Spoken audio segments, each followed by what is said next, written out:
Thacker with A to Z News. Recently, the state of Indiana passed the Religious Freedom Act.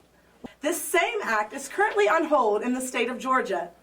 Now to reporter Leo, who is live at a local Marietta business. Let's see what they have to say. This act would allow business owners to discriminate based on their religious freedoms. Now, is that something that we want here in Georgia? We wanted to figure out. So we stopped in Marietta Square and spoke to a local employee at Eddie's Trick Shop. You shouldn't tell somebody what they can and cannot do as far as their religion goes. I think that's ridiculous. But there's a difference between a religious belief and a lifestyle.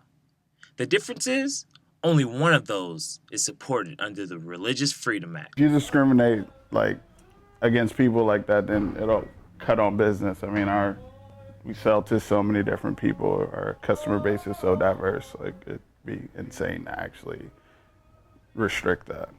Now that we see some of the sentiments of business owners like Lonnie, who do not want to discriminate against different people that come into their store, let's see what Kennesaw Councilmember Deborah Williams has to say about this new act of legislation. First of all, freedom of religion is just that, it's freedom of religion. The lifestyle you choose, whether it be the gay lifestyle or any other kind of lifestyle, that's a lifestyle. It's not a religion. So you can't necessarily attach the right to refuse someone's service on a religious act, or the other person that's being refused. Say, well, it's because of religion. Where did the misconception come from, and how do we fix it as a people? Williams tells us that to truly understand the law, you have to do some research on why they were written.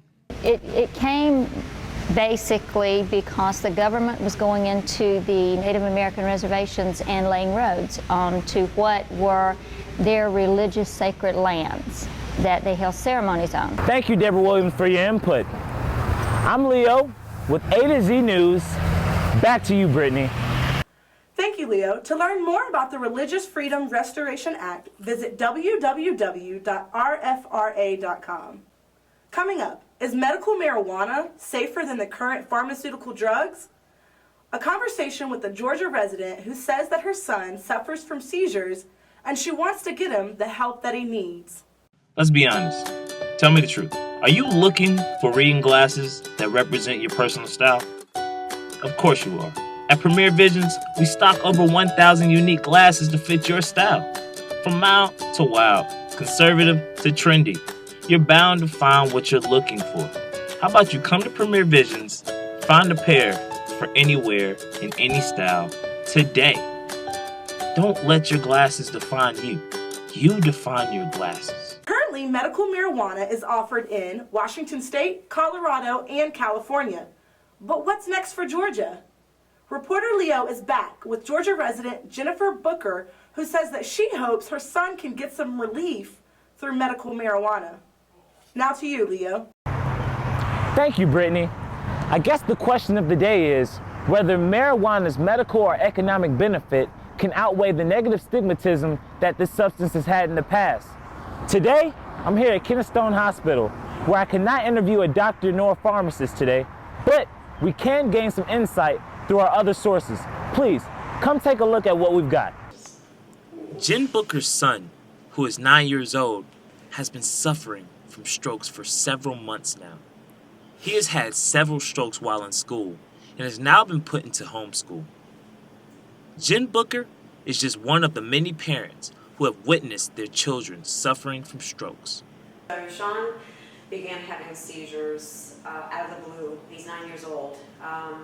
His birthday was in March, so he started in February.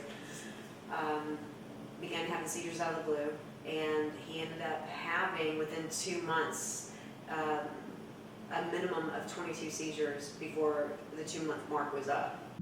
Jen Booker's son is not the only one benefiting from the medicinal use of marijuana. According to UK's Medicinal Cannabis Research Foundation, medicinal marijuana has been linked to dramatic improvements in quality of life for people who suffer from arthritis, asthma, Crohn's disease, depression, eating disorders, epilepsy, glaucoma, hypertension. The list goes on. It is one thing to when you've never seen it before and finally see your own child have his or her first seizure, that's one thing. But then you see the effects of the seizures, and then you start seeing the effects of the medications.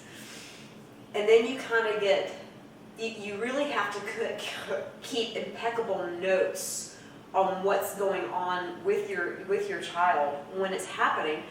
Because if you don't, you will get lost in what's medication, what's the effect of is this the medication effects or is this the seizure effects? What will be of the future with medical marijuana? I do not know. But for now, it'll be a hot button issue that we'll just have to debate about. Back to you, Brittany. With alternative medications now available, we wait to see what will be the decided fate for medical marijuana in the state of Georgia. For live updates on the status of these laws, visit our website at www.atoznews.com. Until next time, thanks for watching.